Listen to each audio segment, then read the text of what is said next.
Hi there, my name is Amy and I work as a personal coach for the Brady Group.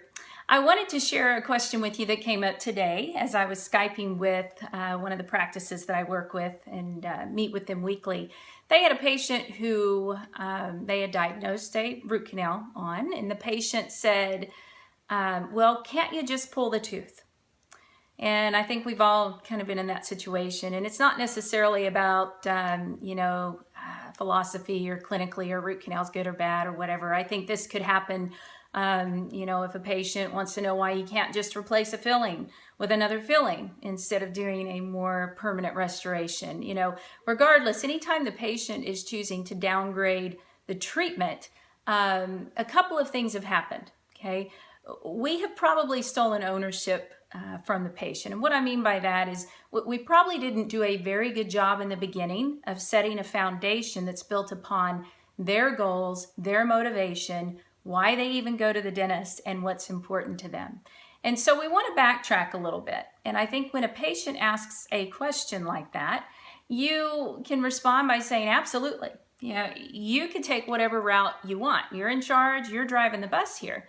But is it okay if I ask you a few questions just to make sure that we're on the same page and that I understand, exactly what your expectation is? Ask a lot of questions. I would, even say something like, other patients have been in the same position you're in at this point, and what they found is by doing an alternative or a minimal treatment, it actually costs them more over the long haul, and they have to end up spending more time in our office. It sounds like you see a benefit in maybe doing this a different way. Tell me more about that, okay? And really what we're trying to do is get the real objection out on the table. We can guess that it's cost. Heck, maybe they had a crown before and it was a bad experience. Maybe it was uncomfortable. Maybe they couldn't chew correctly for a long time. So we can't make any assumptions here as to why they might want an alternate treatment. Maybe they heard horror stories about root canals, and maybe they perceive that that's going to be a horrible, painful experience versus just extracting the tooth. So don't make the assumption that it's money. Ask some questions. Again, it sounds like you see a benefit in maybe doing a different option for treatment here. Tell me more about that, okay? Understand them. Seek to get into their frame of reference versus just trying to pull them into yours. All right? So let's say it is money. Yeah, well, I'm just concerned about the costs. And say, oh, okay. Well, we've got an easy solution for that. Again, we've had a lot of other patients who have been in the same situation, and what they found is, by going ahead with the long-term treatment, we can actually save them some money in the long run. And we only have to fix the tooth once. What if we were able to spread your investment out so that you didn't have to come up with it all at one time? Would that be easier for you? Okay. Now, I'm not proposing that you do in-house financing. That's not where I'm going here. But my hope is that every dental practice has 2 or 3 third-party funding or, third-party financing or outside funding resources that you utilize often. We really don't want to get in a position where we are financing patients. This is for another day in another video, but really there are 2 options in your practice.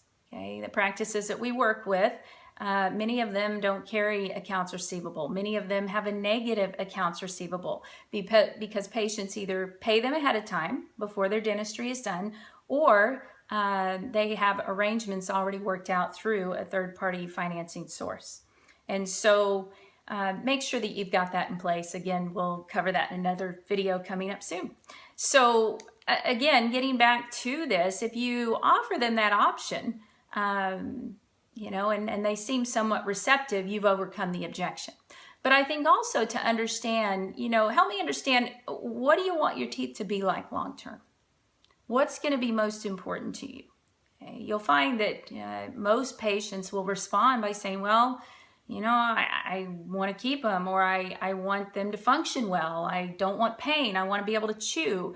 Whatever that looks like, by answering the questions in that manner, they are in effect asking for prevention.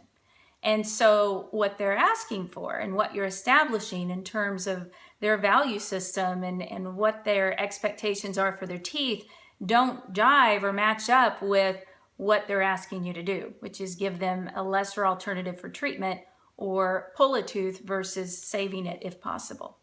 And so again, this is all an ownership thing.